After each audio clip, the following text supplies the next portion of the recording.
Welcome back to another reaction video, man. We have another crazy one. We have mom finds dead woman wrapped in plastic after investigating gas smell in her son's bedroom. This is insane, man. Make sure you guys still like and subscribe, but I'm not going to talk too much. We're going to go ahead and get into it. This is a crazy A case. mother's worst nightmare comes to life when she makes the gruesome discovery of a dead body in her son's bedroom. We're taking a closer look at the murder of Hannah Collins and what we know so far about her disturbing case. Just after 1 a.m. on August 13th, a call came in to Los Angeles County Dispatch. A woman there told investigators she went into her son's room because of a, quote, gas smell. Inside the bedroom, she made a grisly discovery, finding a woman's body wrapped up in plastic. Officials later identified the victim as 30-year-old Hannah Collins, who moved to LA from Mississippi back in June. Right now, Collins's cause and manner of death are still pending.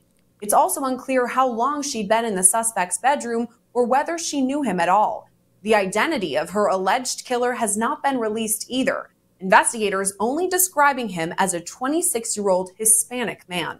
Right now, a motive in Collins's death is still— Oh, dude, 26. When they say his son, I'm thinking the dude was like a teenager or something. Dude, 26. Okay, this makes more sense now. Unclear. Now, with so many unanswered questions in such a shocking case, we're turning now to Dr. Tim Gallagher, a forensic pathologist and medical examiner, to make sense of what we know so far. Dr. G, thank you so much for joining us today. A pleasure. Thank you for having me. So to start, we still don't know Collins's cause or manner of death. Is it possible that her death wasn't even a homicide at all? You know, there's always that possibility. You know, when we do autopsies, we always start with an open mind.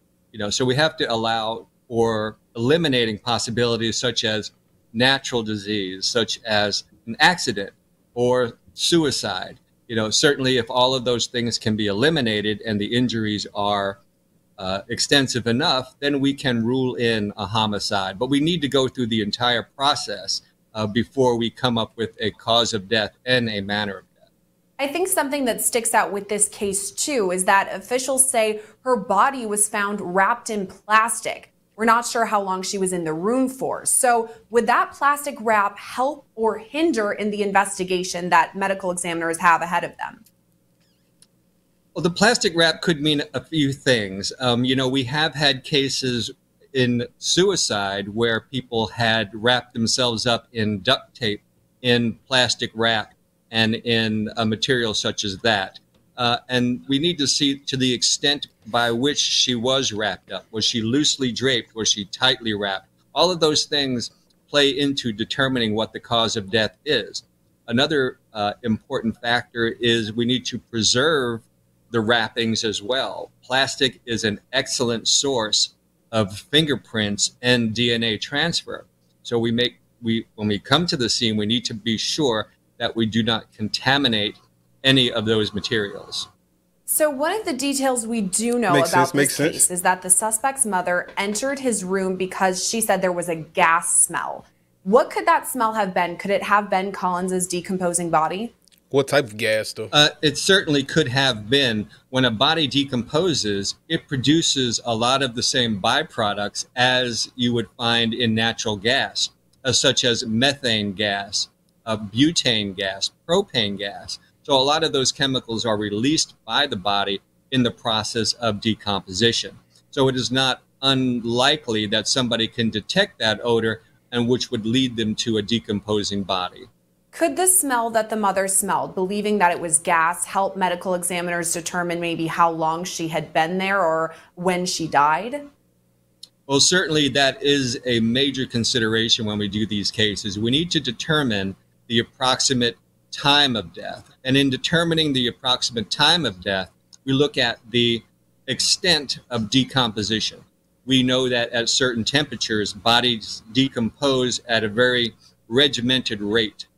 And if we can determine the cause, the extent of the decomposition, the temperature at which the body had been, then we can backtrack and determine at approximately what time the person became deceased.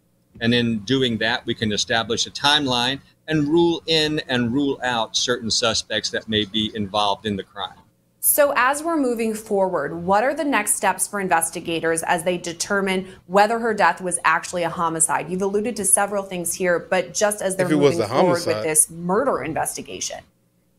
Are you serious? So the next step would be to let the medical examiner or the coroner have jurisdiction over the body and have an autopsy performed. That way we can determine the cause of death and also the manner of death. The manner of death may be homicide, it may be accident, it may be suicide. And the manner of death will determine if charges can be brought up against a suspect once one is identified, if one is identified, and brought to justice.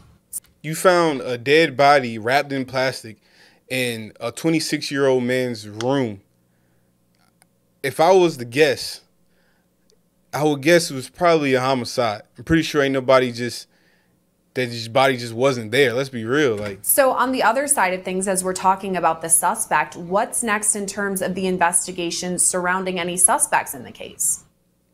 Well, the police do run their own investigation, but the medical examiner assists them with their investigation. And we can assist them with their investigation here, number one, by determining the approximate time of death, actually identifying the body, so positively identifying the body, which would also be an important role. Another role would be the collection of the trace evidence. Is there hair that is left by the offender? Are there fingerprints? Are there palm prints, blood prints, etc.? That can be traced back to a certain individual. And does the victim have markings on their body, whether it be stab wounds, wounds of strangulation, bullet wounds that we can use to trace back to a single suspect or list of suspects. What's kind of interesting about this case is that there are still so many question marks, so many unknowns. Why is that? Is there a reason why these officials may be staying so tight-lipped? There are. Police do not want to release too many details about the investigation for certain reasons.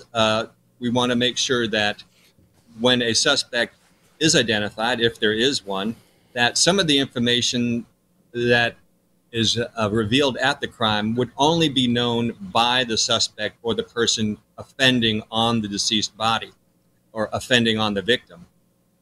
So those details are kept secret or away from the public and only revealed during the interrogation of a suspect should one become identified.